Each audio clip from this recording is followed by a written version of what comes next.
Ash Animation. Welcome sa channel! Isa mga lord. Okay, kukwento ko pala sa inyo ngayon ang aking naranasan sa brown out. Okay, manood na kayo. Manood na.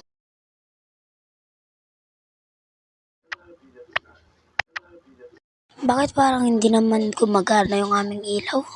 Ano ba naman yan? Umupo si tanga. Ang init. Init naman dito.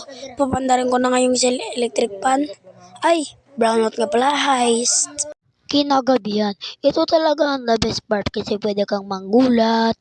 At masaya ding magkwentuhan ng mga nakakatakot kagaya ng mga aswang at multo. At meron pa nga tayong mga kaibigan na mga mayayabang pero magugulatin naman like this. Na. Akong pinakamalakas dito. Ay, akala ko pusa lang pala. Meron din pala tayong mga kaibigan na manggugulat ng iba kahit hindi niya kilala.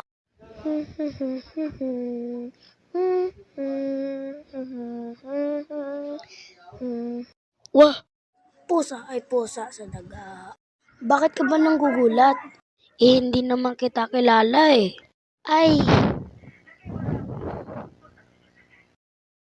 At ang isa pa sa aming ginagawa ay pinaglalaruan namin ang kandila.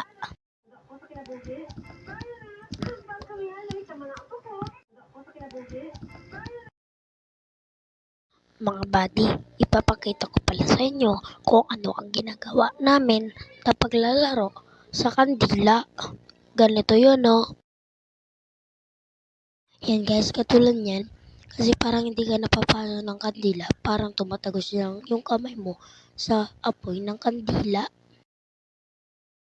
Tingnan mo pinsan, papatayin ko ang kandila gamit lamang ang aking mga kamay nang hindi nasasaktan. O tapos, wala akong pake, pasikat naman ito. At naglalaro pa kami ng tagu-taguan tuwing gabi kasi madilim dahil brown out.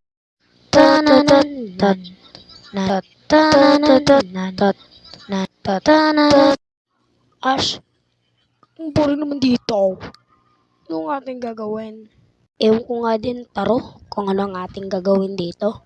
Alam ko na, Ash. Maglaro na lang kaya tayo ng tagu-taguan. Total, madilim naman dito eh. G! Pero Ash, tatlo lang tayo eh.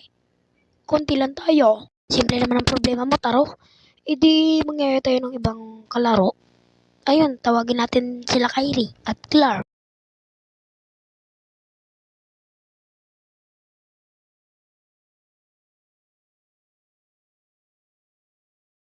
Kyrie! Bakit? Sasali o sasali? Sali na nga lang. Well, Ash, maglaro na kaya tayo? So guys, sa part 2 na lang pala natin ito i-continue. Bye-bye!